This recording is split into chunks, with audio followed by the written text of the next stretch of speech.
Sa lahat ng ating pinagdaanan, sa panahon ng pandemya at kalamidad, tayo ay kumapit pa rin sa isa't isa. At buong tiwala ninyong ipinakita ang inyong suporta sa serbisyo at paglilingkod namin sa paghahatid ng tamang balita at impormasyon, tulong na galing sa aming puso. Kaya naman, sa latest survey ng Kantar at Nielsen, nangunguna ang mga himpilan ng RMN sa buong bansa.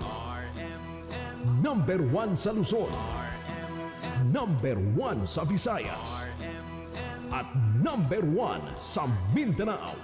Radyo ng buong Pilipinas. Buong karangalan ng mga radyoman ng RMN Networks ang maglilingkod sa inyo. Maraming salamat, RMN. Number 1, Number 1. Wala nang iba. Radyo mo nationwide.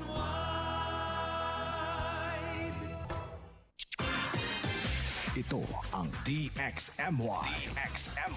The Music and News FM station of RMN. Sa Cotabato. 90.9.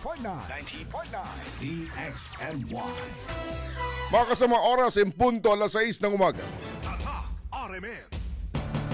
Minsan, hindi mo alam kung ano ang pinag-uusapan, kung sino ang nagtatanong, at kung ano ang tanong. Ngayon, ang tenga't isipan ay buksan.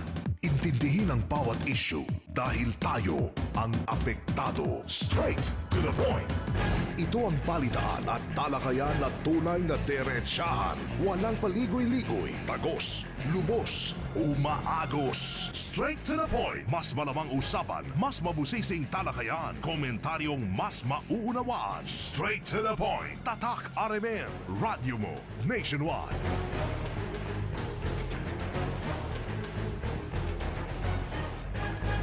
Mga kasama, umaga ng Lunes at Rasa sa buwan ng Hulyo 2026. Welcome sa ating programa. Straight to the point. Hanggang alas 7 ng morning, magkakarinigan ho tayo siyempre para pag-usapan mga napapanong usapin, balita, makakagirapan dapat ho ninyong malaman. Straight. Ating programa live na po napapakinggan dito po sa DXMY 90.9 FM sa Cotabato City. Straight to the point. Magandang morning, Radyo Manabsa. Straight. Magandang morning, Sir Erwin Mapia Mapita. Mga kasama, assalamualaikum warahmatullahi wabarakatuh. Nakalive na rin po mga kasama ang ating po programa sa ating Facebook page, DXMY 90.9 Cotabato, DXMY 90.9 Cotabato. Samantala, sa ating pong text hotline, 0950-0327-332. Weather Report. Mga kasama, update muna tayo sa kalagayan po ng ating panahon base po sa forecast ng Pag-asa ngayong araw. Weather Report. Ayon sa nilabas na advisory ng Pag-asa mga kasama, ang bahagi po ng Mindanao ngayong araw mga kasama,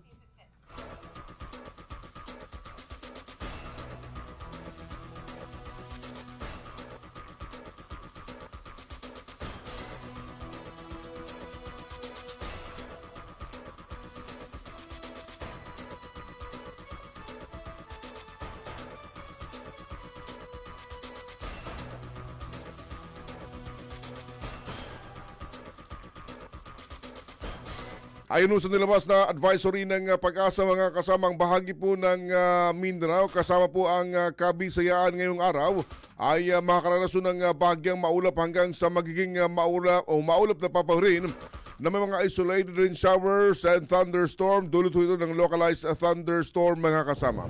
Posible po yung flash flood of landslides sa mga panahong makakaranasan tayo ng malakas na buhos ng ulan. Samantala mga kasama, sa kondisyon naman o sa temperatura natin ngayong araw mga kasama, naglalaro sa 33 degrees Celsius hanggang 23 degrees Celsius. Sumikat naman ang araw kanina mga kasama, 5:34 at lulubog naman sa Bangsamoro Region na 6:04 ng gabi. Weather Report. Straight to the point. Mga kasama sa muli, good morning, Radyo Lebs. Good morning mga kasama. Back to school, back to work. back to school yung mga nasa paaralan, of course, private and public school. Straight. Sa iba't ibang lugar dito po sa ating area Radyo Manab, Central Mindanao. After nga ng ilang araw din class suspension dahil sa pag-ulan Straight. nitong mga nakalipas na araw hanggang Saturday. Straight. To the point. Mayroon pa tayong mga manakanaka mga pag-ulang naranasan. Pero back to work na ho tayo lahat. To the point. Mataas-taas ng sikat ni Haring Araw ngayong umaga kinulang Bagyo Radyo Manab. Straight. Di na ho tayo paligoy-ligoy pa mga kasama. Straight. Dahil nasa linya na ho ng ating komunikasyon para sa mga follow-up natin. Dahil nito nakalipas na weekend, marami hong malungkot na mga insidente Radyo Manebs.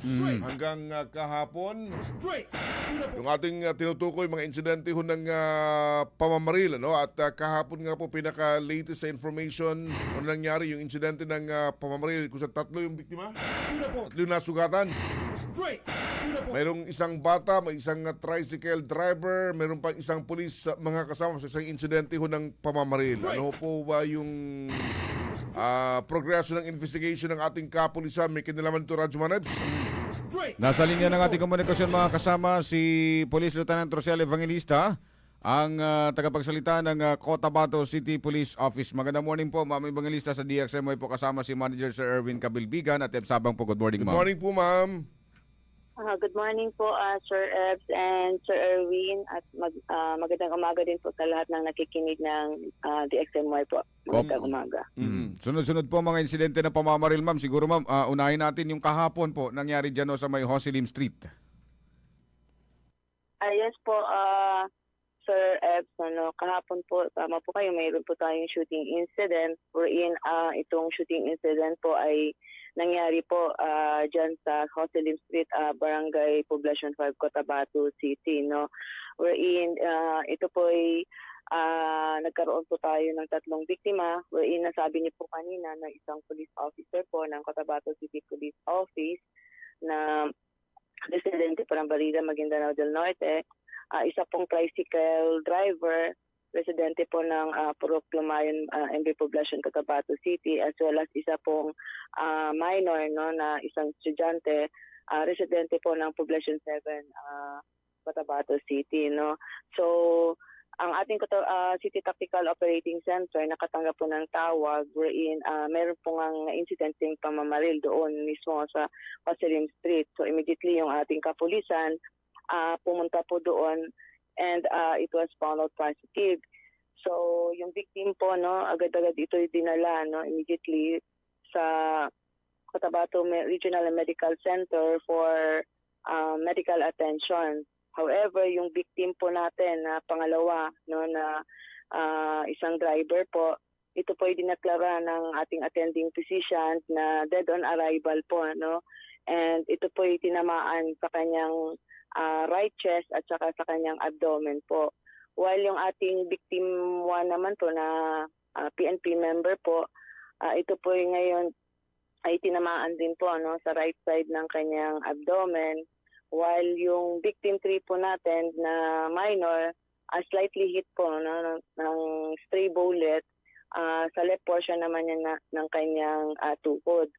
So initial investigation din kinandak po ng ating police Station 1, napag-alaman natin na si police officer po, yung ating victim 1, habang binabaybay po nga po yung kabaan ng Hosilim, gamit ng kanyang Yamaha Sniper na motorcycle, etong unidentified culprit natin, yung suspect natin, biglang lumabas, nag-appeared, and without provocation, binaril itong ating PNP member for several times. And believed to be caliber 45 po yung ginamit at recovered ng ating SOCO team na mga empty shell.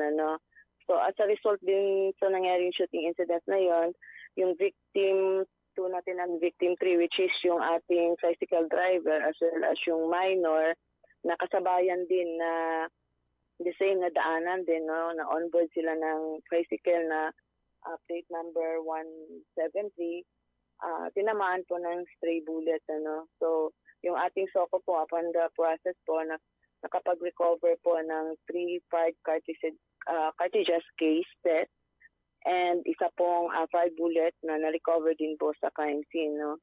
So after nung nangyaring incident, itong suspect na ito, on board po ng black Honda CRF motorcycle po natin. Ano?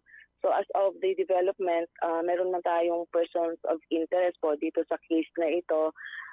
May nakuha po tayong CCTV footages. Ito po yung serve for more on deeper investigation po and process po natin. Yeah. Oh, so kumpirmado na base po sa follow-up investigation na yung pinaka-target rito yung police personnel ng CCPO dahil kahapon lumabas yung information na maari yung target ay yung driver ng tricycle. So this time, kumpirmado na po base po sa investigation yung police ang pinaka-target, Lieutenant Ma'am. Sir Erwin, yung una po nating unang labas po natin, based on nakita natin na tama no sa mga victim, nagkaroon tayo ng initial report na yun nga po malamang yung tricycle driver. Opo. So nung nagkaroon po tayo ng follow-up investigation yung police station 1 through CCTV, meron tayong nakunan pa ng CCTV. Another follow-up investigation natin, nakatutok tayo ngayon sa ating kasamang pulis no, na malamang siya yung target of the incident. But ito'y tuloy-tuloy pa rin natin, Sir Erwin. No? So any development, lalo na kapag magkakaroon tayo ng CCTV footage backtracking, no? Kailangan pa natin para as in full detailed na talaga ang nakuha natin. But as of now, as of the development for this point, yun po tingnan natin. Malamang ito pa ang target nila, yung police po natin. Base po sa progreso pa rin po ng investigation, saan patungo yung police and then yung tricycle? Yung direction, ma'am, going papasok ng downtown area or palabas po? Papunta po ng downtown, no? Galing po sa yung super area malapit, ano. So yung ating police po is mga lunchtime na kasi yan, ano. So probably papunta po ng balik sa office para kumain ng saglitan. So usually ganun naman po yung ginagawa ng mga kapulisan para po, makabalik din agad sa kanilang post to magkaroon ng duty po. So itong police na biktima sa duty to, kumain lang, ma'am, pabalik na ho siya. Lumalabas kahapon sa mga initial na mga information, do hindi beripikado kahit nais ding beripikahin, yung police nakasuot pa ng vest ng ito'y pagbabaril kahapon? Sir Erwin? Nakasuot siya ng vest niya, bulletproof vest? As of the report pa na hawak ko, Sir Erwin, no, hindi ko masasabi, no. So ito po alamin din natin, but eventually yun po yung magiging more on interview po tayo sa ating police, ano. And about sa vest, hindi ko na wala akong idea po doon. Yung dalawang civilian, yung driver, kumusta na? At saka yung minor, kumusta rin po so far, ma'am? So far, yung biktima po natin na dead on arrival, ito na po na po kinuha na ng family, and as well as yung victim natin na bata, still po nasa mabuti na po, stable na po, since natamaan lang po ito slightly hit sa stray bullet po sa left portion ng kanyang knee. Opo. Dito sa insidente na ito, ma'am, since na lumalabas nga sa pangalawang investigation ng CCPO na police yung target, ano yung mga nakikitang motibo dito, ma'am? Tinitingnan po yung motibo ng personal grudge, Sir Ebs, no? Kakaroon pa tayo ulit ng thorough investigation as of this umaga, no, by the investigating team na nasabi sa atin. So ito yung nasisilip, ma'am, personal grudge ang motibo sa pamamaril.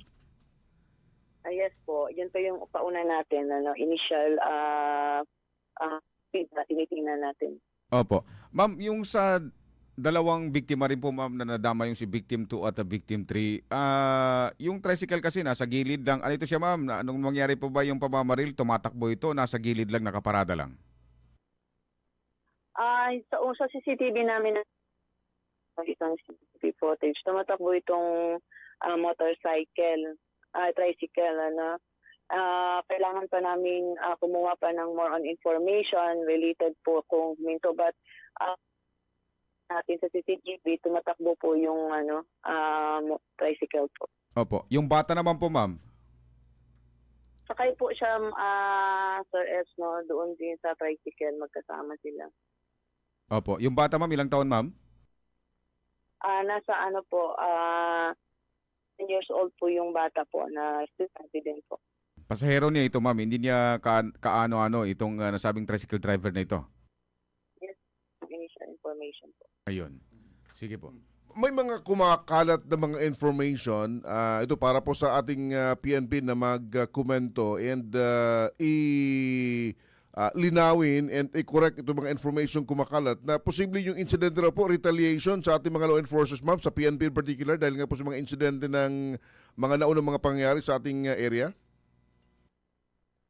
Sir Erwin, in relation po sa statement na nakikita natin, po tayong conclusive na masasabi natin that is retaliation. So it's too early po na sasabihin natin related po sa retaliation. So ongoing pa yung ating investigation and more development pa rin tayo, Sir Erwin, at titignan pa natin yung punot dulo. But regarding retaliation, hindi po natin masasabi muna yan ngayon because wala po tayong conclusive evidence na ang purpose is retaliation. Opo. Yung pinakahuling insidente kahapon sa loob ng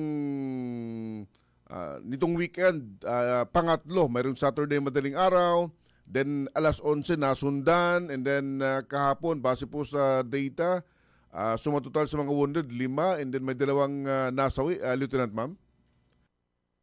Yes po, sir. I believe ganun po. Tatlo. Opo. Sa record po ninyo this July, pang ilang insidente na ho itong nangyari kahapon, Lieutenant Ma'am? As of the July, Sir Erwin, pang-apat ito sa shooting incident natin. For the week po, tatlo po ito. Aha.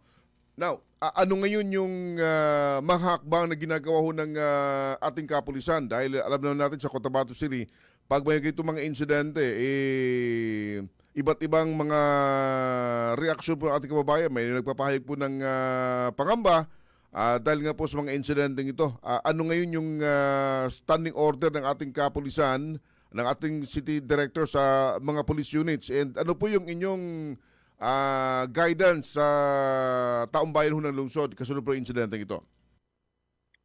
Yes po, Sir Erwin, masasabi po namin yung inyong kapulisan po ay handang-handa pa rin po, no? Kami po ay pwersa na rin po na nagkakaroon po ng operational and investigational procedure po natin, no? So yung ating City Director po, Police Colonel Jebenin Bongkayaw, mas lalo pong pagsisiguridad ngunit masasabi po namin na yung ganitong usapan po about sa ating safety as well as itong mga pangyayaring ganito, kailangan rin po namin yung tulong ng ating mga kababayan o ang Cotabateño. Lalong-lalo na po kapag sa immediate reporting. Kadalasan po, inis po ang pag-respond ng ating kapulisan. At isa lang rin po ang hiling namin kapag nagtatanong po tayo kung may nakita or saan ba pumunta, allegedly ng mga suspect, nais po namin makahingi rin ng tulong ng mga initial information para mas mapabilis po yung ating pagligtas ng mga ganitong klaseng insidente, no?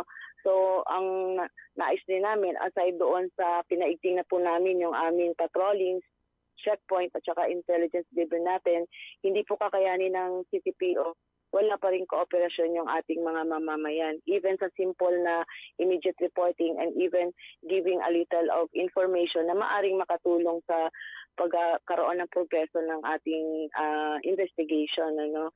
So, another po is nire-request din nating personal security rin po. Ano? Yung sinasabi po nating personal security ay mahalaga rin po yun sa amin, ano, yung sarili ninyong effort. Ano? Kasi po yung safety responsibility po, no? Kung ginagawa po ng ating mga police officers yung ongoing operation, yung komunidad at saka yung cooperation po ninyo, no, yung participation, mabital po yun para sa amin, para lang po ma-prevent ang incident. So, kami po ay pinataigting natin yung ating mga lahat na patrolling, checkpoints, and intelligence.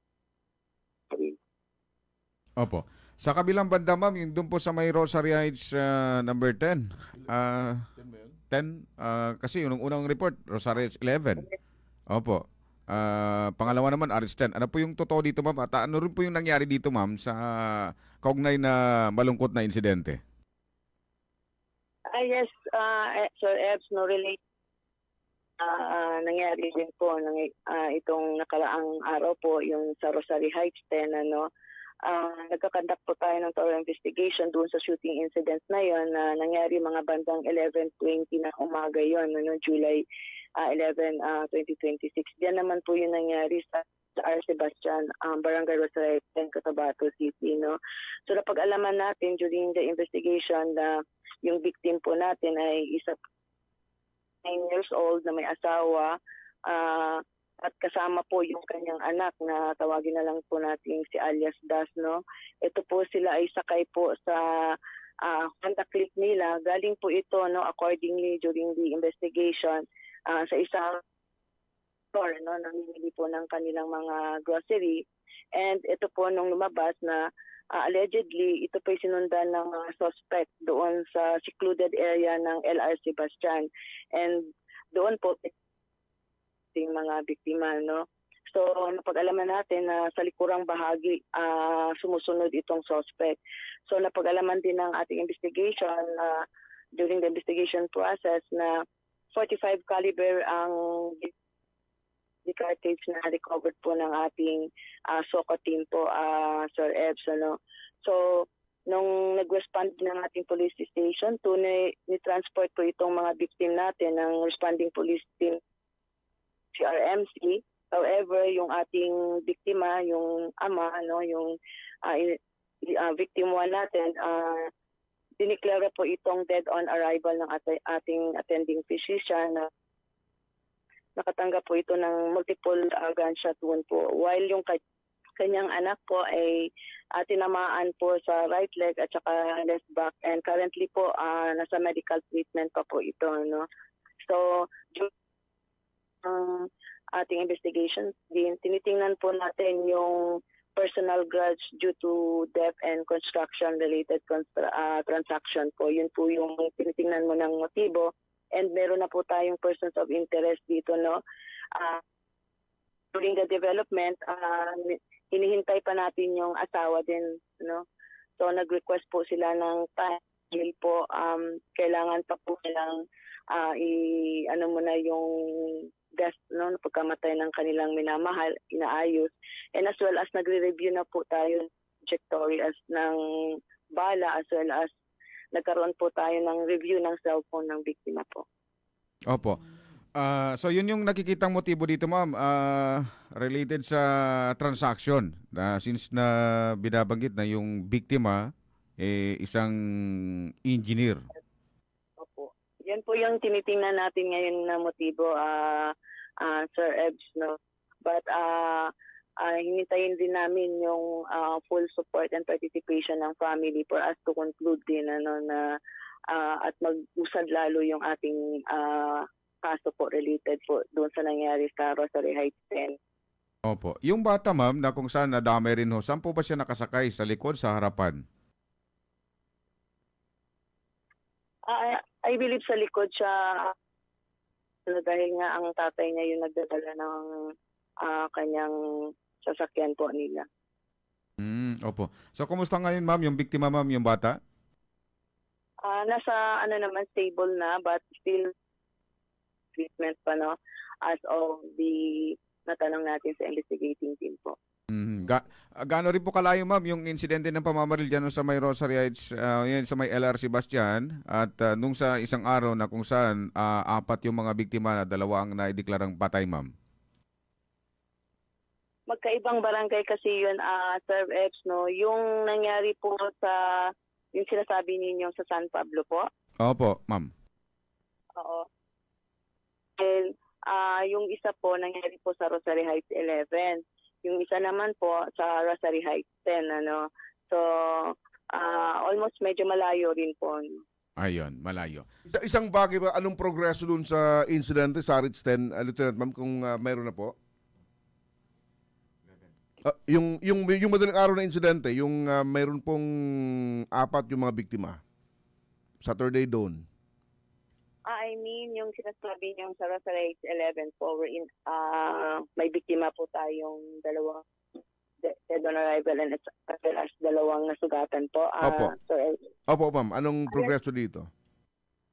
as of the incident, sa Rosary Heights 10 natin na shooting incident wherein 4 po yung victim natin, ano, so 2 po yung dead on arrival, and then as well as 2 pong babae rin po na nadamay po doon sa pangyayari po, no. So as of the development natin, per information sa ating mga investigating, nakapag-usap na po sila doon sa mga witness, I mean yung 2 nadamay po, no, doon sa incident.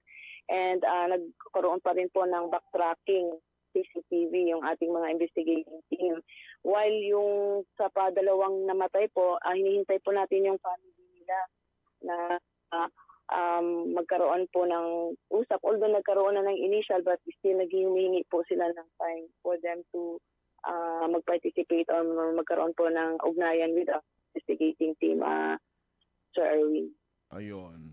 Kakalungkot po itong mga insidenteng ito, but then umaasaw tayo sa kooperasyon ng bawat isa sa ating po mga otoridad, ma'am. Again, mensahe po rin sa ating po kababayan sa lungsod, sa likod po ng mga insidenteng ito. In behalf of our City Director Police Colonel Jeben Bongkayaw, no, in spite of sa pangyayari po ng mga shooting incident natin, ano, ang Cotabato City Police Office po ay still pinapurso po rin natin yung ating kaligtasan at mapayapa na Cotabato City po, no. Pagkamat mayroon tayong mga insidente ng pamamali, ito po ay magkakahiwalay na kaso po, no, na wherein tinutugunan naman po ng Cotabato City Police Office ito, no. Mas papaigtingin pa natin yung patrolling checkpoints namin as well as other operational police operational namin na movement po, no. So katuwang po sa ibang sektor, tulong-tulong kami na para po maiwasan at magkaroon po ng safe yung ating city. However, kailangan pa rin po namin yung tulong ng mamamayan, ano. Yung immediate reporting po ninyo, yung pagbigay po ng informasyon na may alam po patungkol sa mga incident ito, malaking bagay po din sa amin ito. Hindi po kakayanin ng kapulisan sa dami po ng ating pinagsisilbihan dito sa Cotabato City as well as yung mga local tourists natin. Yung tulong lang po, yung shared responsibility natin, ano, sa ating kapulisan, mas malaking bagay po yun para malabanan yung mga ganitong hindi katanggap-tanggap na gawain, Sir Erwin. Ayun. Lieutenant Ma'am, salamat po na marami, ma'am, sa oras, information na binahagi po ninyo sa ating mga tagapakinig at mga viewers natin ngayong umaga. Again, salamat po na marami. Good morning po sa inyo. Maraming salamat. Okay po kayo. Salamat po. Salamat na marami. Lahat ng tanong, straight to the point. Mga kasama si Ma'am Police Lieutenant Rosel Evangelista, PIO ng Cotabato City PNP. Base nga rito sa data Radyo Manabs, nung Saturday na madaling araw, area ito ng Rosaries number 10 na. Anong road yan? Yung madaling araw, sir. Madaling araw. Rosaries 11. Ay, 11 yung madaling araw. And then, nung sinundan ng tanghali, mga pasado alas 11, dyan naman sa may Rosaries 10. Ayun. Yung madaling araw, Saturday, 2 patay, 2 wounded. And then, kinatanghalian nun, mayroong isang patay, isang wounded. Then, kahapon, mayroong isang patay, 2 wounded. So, total, mayroon pong naitilang 5 na mga sugatan, 4 ang nasawi sa 3 magkahiwalay na insidente ng mga pamamaril sa lungsod, mga kasama. At magkakaiba-iba rin ang mga motibo nabanggit ng ating City PNP. Kahapon ay ipinatawag ni City Mayor Bruce Matabalaw yung iba't ibang mga ahensya kasama yung Cotabato City Police Office at naging sentro nga ng kanilang pag-uusap yung pagpapaigting ng peace and order measures sa lungsod mga kasama. At ano po nang binabanggit kayo na ni Police Lieutenant Evangelista mga kasama. Straight. Ayon rito sa nilabas na statement ng alkalde, Straight. the safety of Cotabateño o every Cotabateño remains our top priority. Straight. Aniya, kasunod ng recent shooting incidents, agad nagpatawag ng meeting ang alkalde kasama ang City Police Office at mga concerned agencies upang paigtingin ang peace and order measures, mas paigtingin ang police visibility, checkpoints at law enforcement operation upang managot yung mga responsable. Straight. Aniya, nakikisa siya sa mga pamilyang nawalan ng mahal sa buhay at ipinalangin ang agarang pagaling ng mga nasugatan. Ayon din po sa alkalde, manatili pong kalmado, mapagmatsyag at umasa lamang sa verified information habang nagpapatuloy ang investigasyon. Pero samot-sari pa rin yung katanungan ng ating publiko kasamang Sir Erwin dito sa mas pinahigpit pang seguridad sa Cotabato City. Hanggang isang linggo lang ba? Isang buwan? O 3 buwan? Yung binabanggit na paghihigpit ng PNP sa bawat sulok sa Cotabato We City. do hope tuloy-tuloy Radyo Manay. Yan yung katanungan ng ating unang katanungan ng Ang bayan. taong bayan mga kasama. Kaugnay dito sa sunod-sunod na insidente ng pamamaril. Ang inaasahan ng taong bayan, maramdaman ng bawat isang Cotabateño, even yung mga visitors natin, Straight. na pag nasa Cotabato City, pag bumisita sa Cotabato City, maramdaman Na safe ang ka. bawat isa ay ligtas. Ang bawat isa ay safe. Straight. To the Ano, point. yan ho yung nais ng bawat isa, Straight. no, na atin hong ma-feel pag nasa Cotabato City ho tayo. Pero nakakalungkot pa rin kasamang Kaya Sir nga. Erwin, especially sa madaling araw Oo. at gabi. Pagka meron kang kasunuran o meron kang sinusundan na nakamotorsiklo, parang iba parang kinikiliti yung sinusundan Ibang mo. pakiramdam ha. Ibang pakiramdam niya na pag nasa likuran ka. So tayo naman na nagmumotorsiklo lang, ang ginagawa natin, inuunahan na lang natin para hindi na magtatamang hinala. Straight. So, To the point. ibig sabihin hindi pa rin naalis yung pong sinasabing pangamba ng ibang mga individual sa Cotabato City na hindi Baka ito si may masamang gagawin. Oo. Straight. Yan yung To the point. napapansin natin kasamang Sir Erwin. Hindi tulad ng ibang mga lugar, like for example sa Davao City, kahit na sabihin pa nating madaling araw o hating 10 gabi, oras. 10 oras na ng gabi na may kasunuran ka, ganon, parang wala lang. Kung siya may nagsa-cellphone, nagpapatuloy lang sa pagsa-cellphone. Hindi katulad dito sa atin, nagsa-cellphone nga, pero yung mata, yung isang mata nakatingin sa cellphone, yung isa naman nasa likod. Yan naman yung binabanggit ng ating City Police Office. Bawat isa ay may kanya-kanyang responsibilidad para sa kaligtasan mo at ng pamilya mo. Hindi lahat iasa sa ating mga otoridad. Yung binabanggit niya, shared responsibility. Straight. Paano yun? Kapag 10 oras ng gabi, hindi na oras para mamasyal yan eh. Pag 10 oras ng gabi, hindi na oras yan para maglalabas pa at maglaag-laag pa ba? Anong oras ba dapat yung isang individual na sa bahay na Radyo Manay? Dapat alas 8 nandiyan na sa loob ng bahay. Oo. Ano na yun siya, pinakamatagal na. Kung mag-i-extend ka man hanggang alas 9 lang. Dahil alas 9, kakasarado pa lamang ng mga tindahan dyan. Correct, oo. Hindi na tayo, dispensa ha, doon sa mga mahilig lumabas ng bahay. Oo. Pag lumabas ka ng bahay ng lampas alas 9, alas 10 halimbawa, saka ka palalabas ng bahay mo, mamamasyal. Hindi na oras siguro mamamasyal yun. Straight. Naghahanap ka na ng sakit ng ulo. Straight. To the point. Uuwi ka ng anong oras? 10 oras na Radyo Manabs ng... Straight. yung binabanggit ng ating kapulisan, tayo bilang mga individual, meron tayong kanya-kanyang responsibility na pangalagaan yung ating sarili, pangalagaan yung ating pamilya. Straight. To the point. Ano? Gawin natin yung ating responsibility. Sabi nga, hindi lahat pwedeng iasa sa ating kapulisan. Binabanggit ni Lieutenant Evangelista, marami silang, maliban sa security, marami pa silang mga pinagkakaabalahan din. So yung tulong na pwedeng ibigay ng bawat individual, malaking bagay para sa kanila.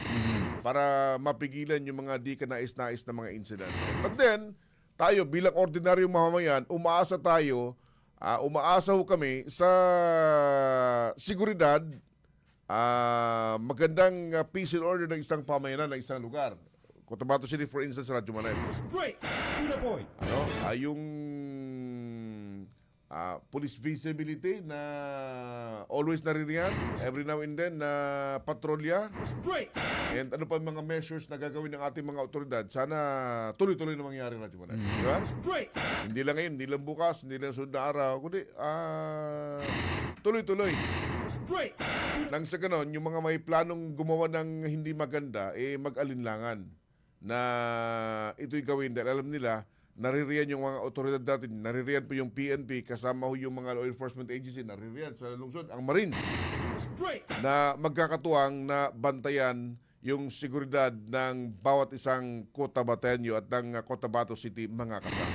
Straight to the Okay? point. Sige, oras natin. To the point. 6:34 na po ng umaga mga kasama. RMN. Straight to the point. This time check is brought to you by MX3.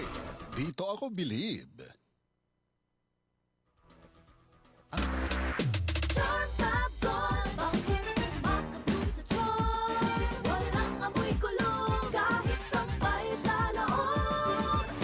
Charm Fabric Conditioner with Bloom Fresh Technology. May antibacterial na at ka-bloom sa bango ang damit.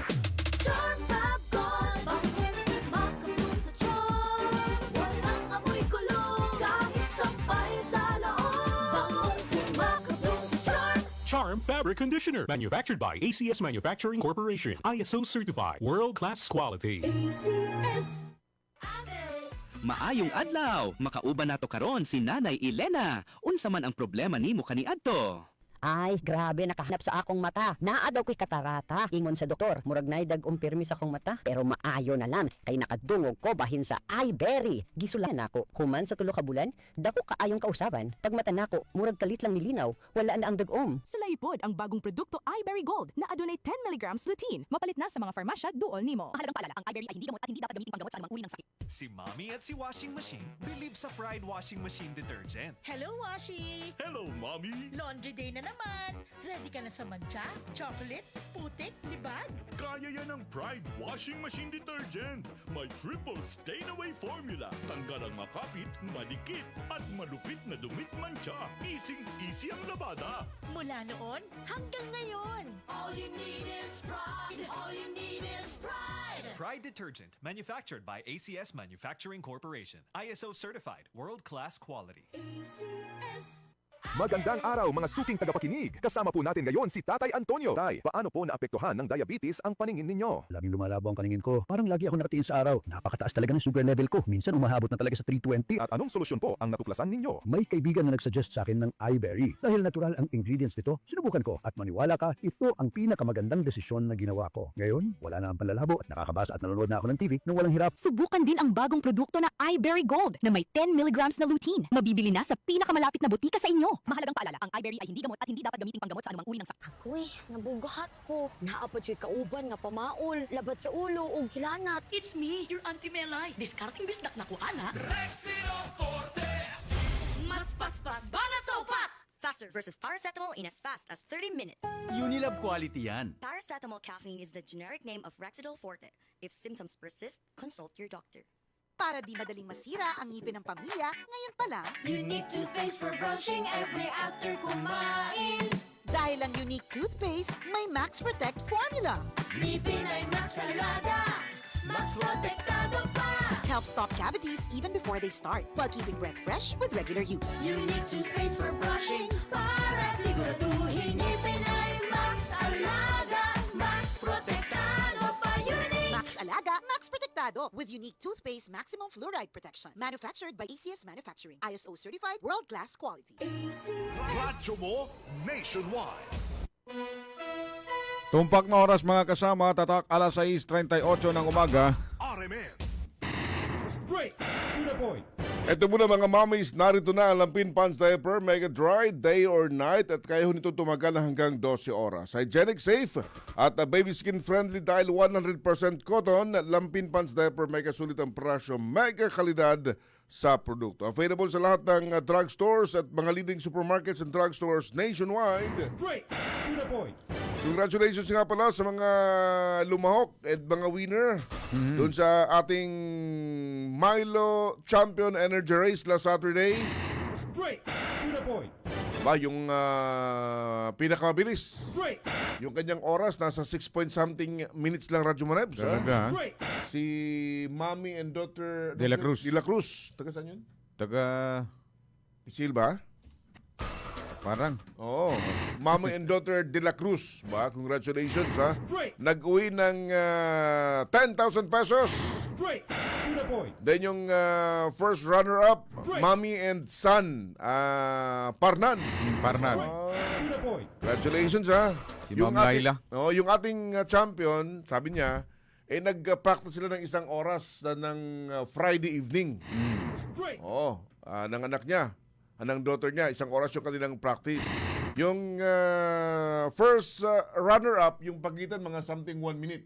Straight to the point. Sabi niya, since magkalayo sila, dahil yung son niya ay nasa Cotabato City, siya nasa Cotabato Province na doon yung work niya. Nag-uusap lang sila, Radyo Manayb, sabi niya. Through phone Oh, call through lang. phone lang. Wala silang physical na practice na ginawa. So, kumbaga, anak, ganito yung ating gagawin. Oo. Sa phone lang. Straight to the point. And then, kinaumagahan, konting stretching lang, laban agad. Straight Talaga. to the point. Nanalo ng 3,000 pesos. Straight to the And then yung second runner-up, Straight to the point. yung second runner-up natin, hindi ko matandaan yung listahan. Pero hindi rin sila nag-practice. Straight to the point. 2,000 pesos. Congratulations po sa inyo. so at least wala rin pa rin talo. Of course. Pinagpawisan, Oo. ibig sabihin, bigyan ng karagdagang health yung ano nila, Oo. katawan nila. At saka yung mga non-winners, consolation prizes plus gift pack galing ho kay Mile. At maraming salamat din sa mga residente ng Oo. Bliss, ha? Diyan Sampak. sa may Rosarales 8 na kung saan talagang nakisaya sila dito sa ginawang, ano yun siya? Challenge. Oh. A mile at... Iba't ibang challenges. Oo. Yung iba, pag uwi Radyo Manebs, ganun kalami yung bit-bit na mga Milo products, oh. Oh. Pati si Ma'am Daisy rin. Oh, dami. Bumili rin eh. Oh, at saka yung si Milo, nagbenta rin doon ng products sila. Murang-murang yung presyo. Oo. Sold out. Yung tag 150, sa tindahan. Sa tindahan, doon, mabibili mo lang na mura. Oo, murang-mura. To the point. Kaya sold out yung kanilang mga paninda. Again salamat sa bawat isa nakisa sa ating programa nung Saturday. And nung Friday, meron tayong 50 bahay na mga mapaladong nanalo ng cash. Then, Milo product, mga kasama sa ating Suki Check na ginawa. Last Friday naman ho yan. Straight Kaya abangan. Oy, this coming Friday, panibago ito. Abangan, kita-kita sa iba't ibang mga barangay ng lungsod. Straight. Ito ay hatid naman sa inyo ng Alaksan. Straight to the point. Kaya kita-kita sa mga barangay natin hong pupuntahan mga kasama. Straight. Abangan ho kami. Sige, report muna tayo bago sa sunod nating panayam ngayong umaga. Sige, ito mahigit 22,000 residente sa BRMM apektado ho mga kasama ng baha dulot ng bagyong Inday. Detalye ng balita, Radyo Man DC Mangod. DXMY. Tata. RMN Report.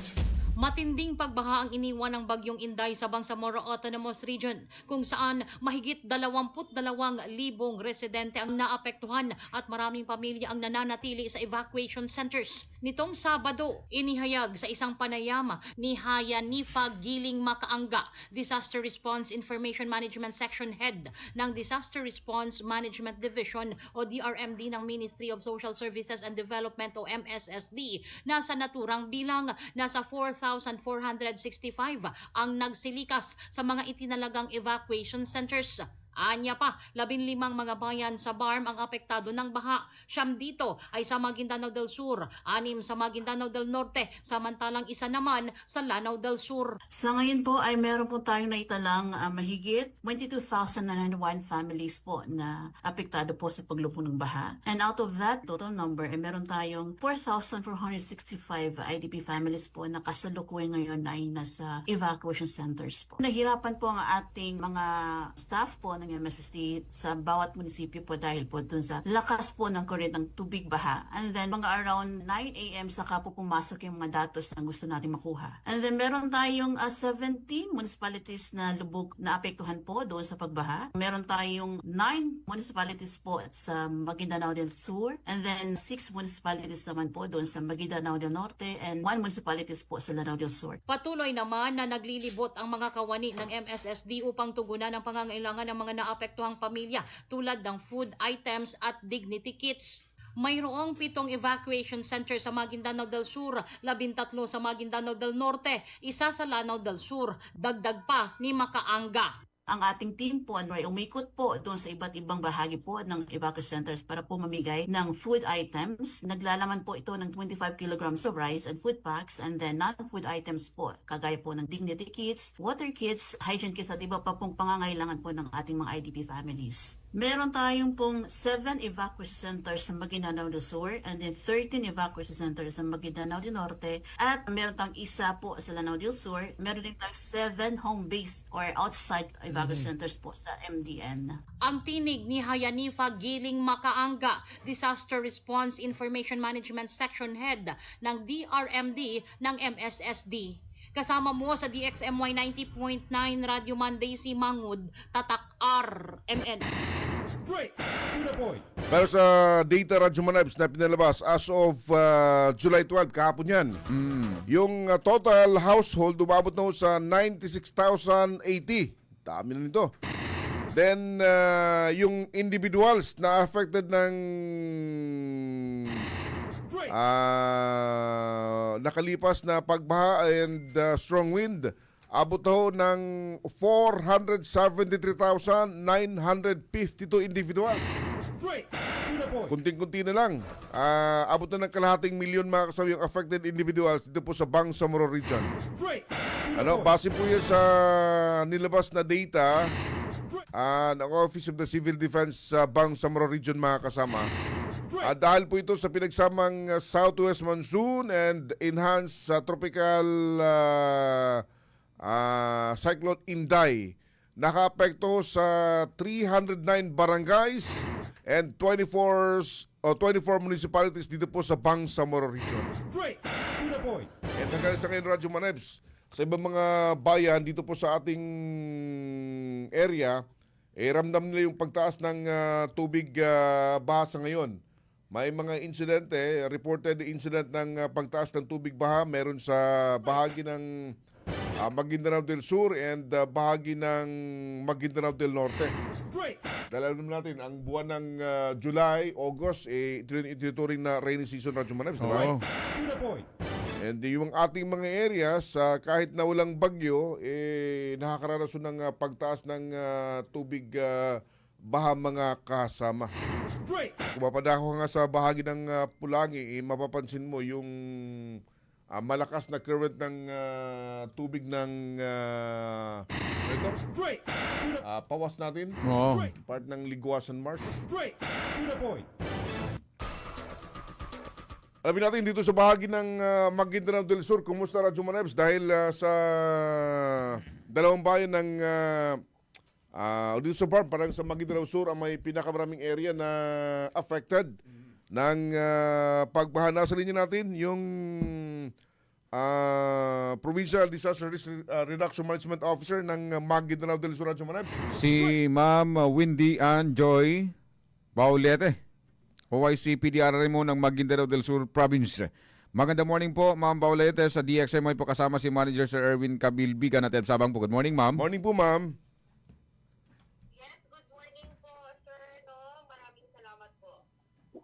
Magigi-update kami, ma'am, dahil sa buong BARM, ang Maguindanao del Sur po, ang pinakamaraming mga bayan ang naapektuhan nitong nagdaang bagyong Inday.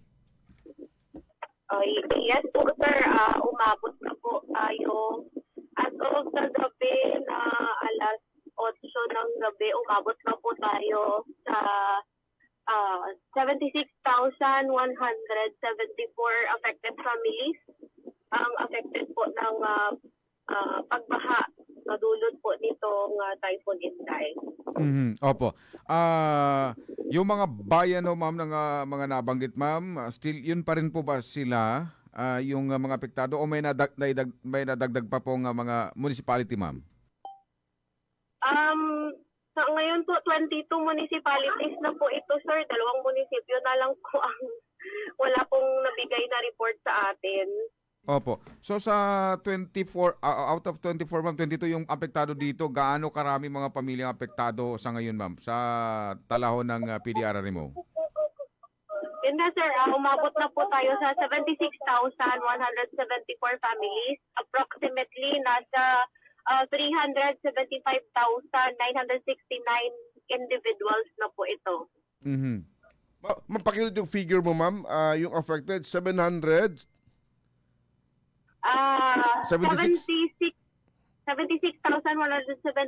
families, pero approximately 375,969 individuals po.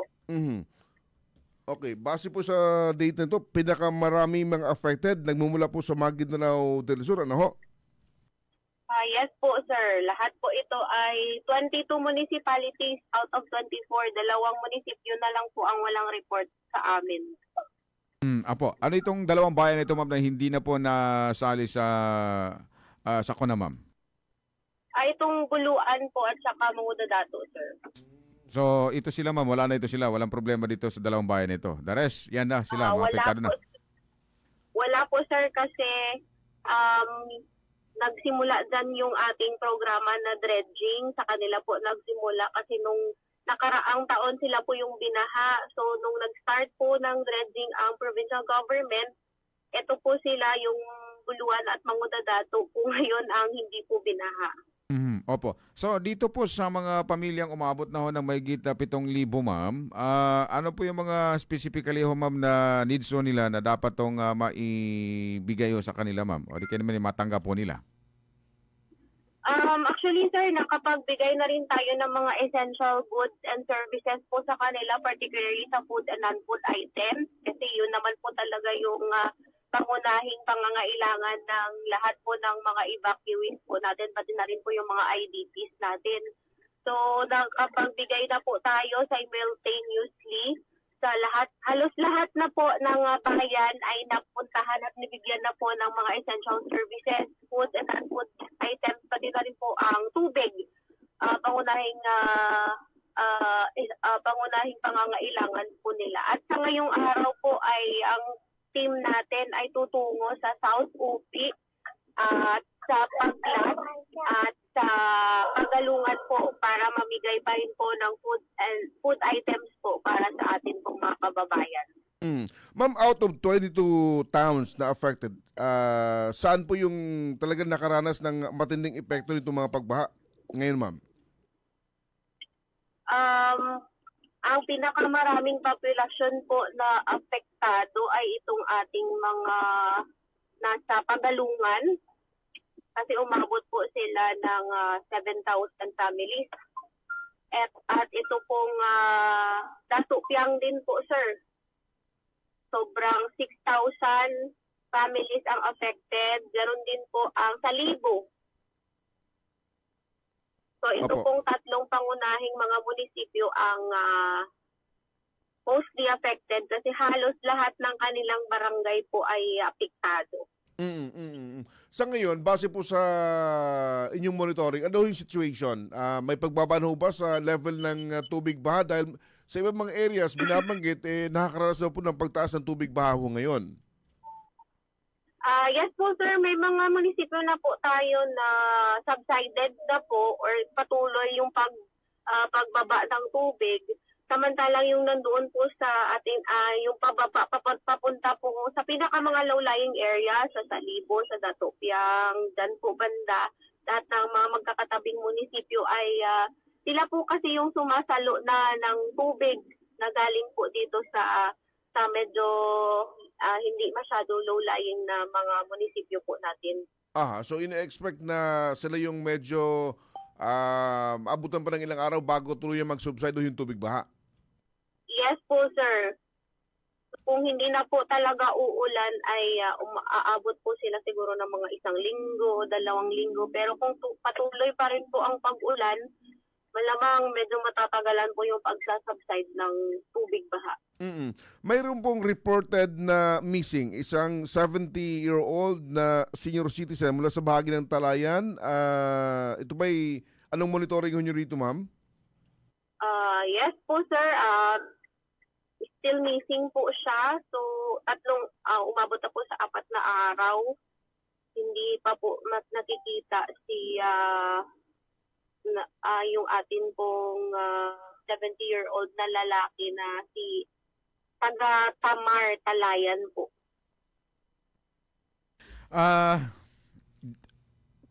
Maliban dito, ma'am, wala na ho, ma'am, na iulat pa, na idagdag ng mga missing o kaya naman nasaktan sa pagbaha, ma'am? Wala na po, sir. Ito lang po yung reported sa amin na missing person. Opo. Ang PDR mo ng Maguindanao del Sur, ma'am, if ever meron pong mga organization na nais pong makipag-ugnayan sa inyo po, sa inyo pong tanggapan, ma'am, may mga contact numbers o ba, ma'am, na kanila pong matatawagan? Yes po, sir. Pwede po silang tumawag sa ating hotline. Ang aming pong hotline ay 0969-626-1216. Yan po yung hotline po ng ating Provincial Disaster Risk Reduction and Management Office po. Opo. With this, ano po yung mensahe na isyong iparating, ma'am, sa mga residente po ng Maguindanao del Sur na affected nitong nakalipas na mga bagyo sa ating area, ma'am? Nais lang po naming ipaabot na kagaya po ng ganitong mga insidente kapag meron pong mga ordinances na yung sa particularly po sa preemptive evacuation. Sana po ay sumunod po ang bawat isa kasi hindi po ito para sa amin kundi para po ito sa ikabubuti ng lahat. Kung tayo po ay susunod, wala pong magiging any untoward incidents na kung saan ay may magkakaroon po ng missing person or any casualty po na maitatala sa ating bayan. Ngayon din po sa mga naging biktima po ng pagbahang ito, hindi po nagkukulang ang ating provincial government sa paggawa po ng mga paraan upang lahat po ay amin pong maabot at mahatidan ng tulong. Sila man po ay nasa loob ng evacuation center or home base lang po ng mga affected population. Ma'am Baulete, maraming salamat po sa oras impormasyon na inyo pong ibinahagi sa ating pong mga tagapakinig at tagapanood. Magandang umaga po, ma'am. Maraming salamat po. Salamat po. Thank you very much, ma'am. Good morning po sa inyo. Lahat ng tanong, straight to the point. Mga kasama si OIC Dream Officer ng Maguindanao del Sur, Ma'am Windy Ann Joy Baulete. Pinakamarami sa Maguindanao del Sur. Out of 24 towns, 2 lang yung hindi binahara Jumaneps. Out of 24 pala. 22 yung affected, so 2 lang. Yung hindi nakaranas ng baha, yung Buluan and Mangudato. Diyan sa Maguindanao del Sur. Dahil lang binabanggit ni Ma'am Windy, sinimulan na nga nila yung sinasabing dredging. Dredging, yeah. So malaking tulong yun para sa kanilang bayan. Nakita natin yung effectiveness ng mga dredging operation. Straight to the point. With that, yung ilog na mababaw na, lumalalim na Jumaneps. Straight to the point. So matotal, 76,174 yung affected families. Ano? Yung bilang ng individuals, 375,969. Straight. So lumalabas majority halos lahat nung tawag nito yung bilang Radyo Manebs dahil yung nilabas na figure ng OCD-BAR na binabanggit natin kanina, total number ng affected ay nasa ano yung kanya binabanggit natin? Kanina yung sa 473,952. halos is kalating milyon na. Oh, sa kabuang BARM na yan. Oh, and then yung household naman umabot ng 96,000. 80. So malaking bahagi niya mula sa Maguindanao del Sur. Dahil nasa 375,969 yung kabuang bilang ng mga individual na affected. Straight to the point. Kaya ingat tayo sa mga taga Maguindanao del Sur. Ingat-ingat ho kayo. Report pa tayo. Dagdag pang ulat mga kasama, 3,000 pamilya naman dyan sa may DOS. Nakatanggap din ng tulong mula sa LGU ng DOS. Sa detalye ng balita, Radyoman Maestro Rahim Bansao. XMY. RMN Report.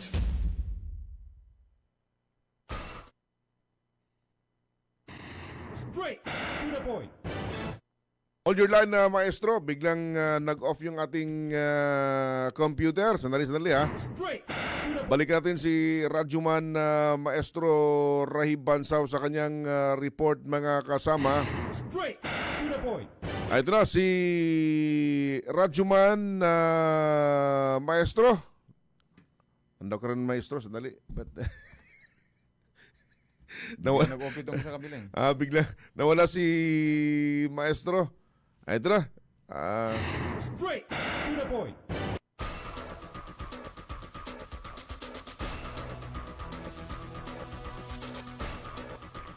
Sige, balik natin si Radyoman Maestro Rahib Bansao. XMY. RMN Report.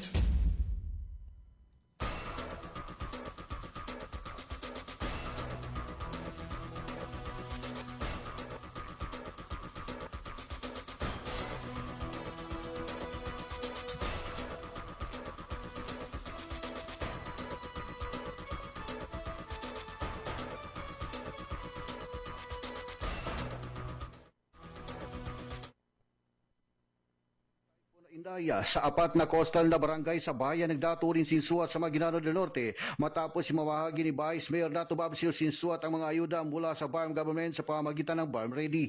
Personal na pinuntahan ni Vice Mayor Sinsuat ang mga barangay ng Tapian, Barangay Kusyong, Barangay Badak at Barangay Linig upang pangunahan ng distribusyon ng tulong. Nagpasalamat din si Vice Mayor Sinsuat kay BARM Interim Chief Minister Abdul Rauf at Sami Gambar Magakuha sa mabilis na pagtugon ng pangunahing pangailangan ng mga residente nga biktima. Sinabahan si Vice sa Mayor ng kanyang mga pamilya, mga miyembro ng Sangguniang Bayan na sina Municipal Councilor Dato Uga Sinsuat, Councilor Dato Surab Lumangal at Councilor Dato Rahib Jocolano. Gayon din na ang Municipal Police Station ng Dato rin Sinsuat sa panguna ng kanilang hepe na si Police Lieutenant Colonel Brian Balete at mga tropa ng Marine Landing Team 5 ang isinagawang pamahagi ng ayuda.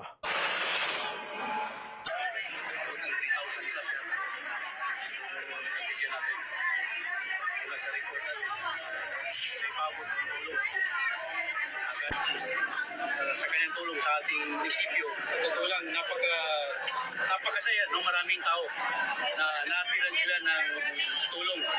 Dahil alam naman natin, yung dumaan na bagyo, ilang araw yung bagyo na kumbaga pa parang tumigil. Kaya yung lahat ng tao dito sa tabing coastal, kasi alam naman natin yung taga-coastal area, isang hanap buhay nila dito is karamihan ng isda. Pag may bagyo, wala nang makakapalaot at wala na rin makakain yung mga pamilya nila. Labis na ditong pinasalamatan si Chief Minister Makakuha. Pinawan sila ka Papa Chief Minister. Kaya dito, kakawag kilangit, kaanggo na kawag ko sa kaginamagabiban to. So si Jordan Mayam, boss, sobra naman na, pinatawag niya sa akin. So, gusto ko na sa tiyan sa kuha na farm ready. Si Ombet, Butasi, Sokrangit, boss, tapang sa kami. Kasama mo sa DXMY 90.9, Radyoman Maestro Rahi, Bansao Tatak, Armen. Radyo nationwide. Samantala mga kasama sa iba pang report. CSU, CRMC, formal ng inilunsad sa Cotabato City sa detalye ng balita, Radyoman Juldi Mapalaw. DXMY. RMN Report. Formal na inilunsad ang Cotabato State University at Cotabato Regional and Medical Center o CSU CRMC School of Medicine sa Cotabato City kasunod ng matagumpay na launching ceremony nitong Sabado, July 11. Mismong si Commissioner on Higher Education o CHED Commissioner Desiderio Apag III ang nanguna sa seremonya na dinaluhan ni Bangsamoro Interim Chief Minister Abdul Rauf Makakua, Cotabato City Mayor Bruce Matabalaw at CSU President Dr. Sema Dilna kasama si Cotabato Regional and Medical Center Chief 2 Dr. Ismael Dimarin. Ikinatuwa ito ni CHED Commissioner Desiderio Apag dahil 3 buwan pa lamang mano nang siya ay imbitahan ni na Dr. Dilna at Dr. Dimarin para sa isang pagpupulong sa lungsod kaugnay sa balak na pagpapatayo sa nasabing institusyon. President Dilna didn't tell me that he has to bring me here to visit this regional and medical center, and that's the time that I learned the College Medicine of Cotabato State University is already in its 3 years in the making. And you know what? 3 months later, I'm happy to be back here, and now we are inaugurating this School of Medicine at Cotabato State University in partnership, of course, with Cotabato Regional Medical Center. Sinabi naman ni CRMC Chief 2 Dr. Ismael Dimarin na ito ay bunga ng pagtutulungan ng academic excellence ng CSU at public dedication sa larangan ng healthcare commitment ng CRMC na magkaroon ng ganitong paralan para sa mga nais na maging doktor. Pinasalamatan din niyang lahat na naging katuwang sa pagtatatag nito sa Cotabato City habang hinahamon naman ang mga future doctors na papasok at magtatapos dito na maging mabuting manggagamot. To the College of Medicine, but we are opening a gateway to hope, health, and healing for the entire Cotabato City and of course for the Bangsamoro Autonomous Region and Muslim Mindanao. This institution stands as a testament to what we can achieve when academic excellence and dedicated public health care commit for this endeavor. So, on behalf of the Cotabato Regional and Medical Center, the faculty and staff, I stand before you with this pledge of our unwavering support to this issue. Nagpahayag din ng pasasalamat at suporta si CSU President Dr. Sema Dilna sa lahat dahil nailapit na rin sa mga nais na maging physician ang School of Medicine sa lungsod. Pinuri din niya ang pagtutulungan ng CSU at CRMC upang ang nasabing vision na malaking pakinabang para sa lahat. Alhamdulillah that we have reached our destiny, that this CSU CRMC Medical School is now about to start. As inauguration marks the beginning of the new era. Meron na tayong medical school in Cotabato City. Noon pinapangarap natin na magkaroon, mag-aral. Tulad ko, noon ay nangangarap ako. Noong high school ako, akala ko madali lang makapag-aral ng Doctor of Medicine. Hindi pala napunta ko sa Doctor of Education. Subalit, hindi rin masamang mangarap. Kasama mo sa DXMY 90.9 RMN Cotabato, Radyoman Jul Di Mapalaw, Tatak RMN. Maraming salamat Radyoman Jul Di Mapalaw sa balitang yan. Sa mga ngayong araw yung start ng application Radyoman. Hindi madaling mag-aral ng medisina. Kaya yun yung sinasabi ni Dr. Dean na naging siya. Doctor of Education. At least doktor pa rin. Doktor pa rin. Good morning sa ating mga viewers. Magandang umaga ko sa inyo. Si Feeling Vlogger. Good morning. Ansari Pakil. Si Dikes Dipatuan. William Kalunod Villaflor. Morning. Oy, morning ha. Si Randy Santisas, good morning. Merlin Sanchez Geronimo, good morning. Mads Gundarangan Enoch. Morning. Si Beth Alsa, good morning. Si Miriam Udsor. Mads Gundarangan. Ems Barbecue Grill. Good morning, SM Merwin. And Ems watching Pura DBS, that's me. Elmerson Ariston, Fedencio, nakanood ako sa inyong live stream sa DXMY. Mabuhay po kayo. Good morning, salamat po. Dato Abdul Mamintal Labungan, good morning. Si Jason Sandigan, good morning. Sherwin Pascua, good morning. Amon Vlogs. Si Sumulod Umanya Sinsin, good morning. Si Kagawad Faisal Limba, by Umukol Sumid Timbang Waya. Si Farids Abdurrahman Impal, Jomar Agmas Baladek, Jan Vincent Samson, si Laga Bayaw, si Aga Tasulaiman, at good morning din sa kay nanay, yun dyan sa may RH8, sir.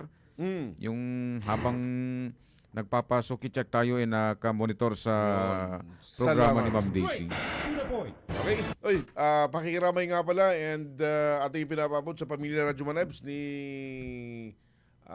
late retired police Major Samson Ubatay. Pumana na ho siya, nilibing nung Saturday ng umaga mga kasama. Again, pakikiramay sa pamilya, naulilang pamilya ni late retired police Major Samson Ubatay. Condolence po. Sa kalan po ng parties natin sa Master Control, Chief Alvin Castillon, sa Digital naman, Gino Ricardo Madama Jr. at Coordinator Radyoman Maestro Rahib Bansaw. Kami yung nakasama, Radyoman Abisabang. At Radyoman Erwin Kabilbigan, Tata Carmen. Radyo mo nationwide.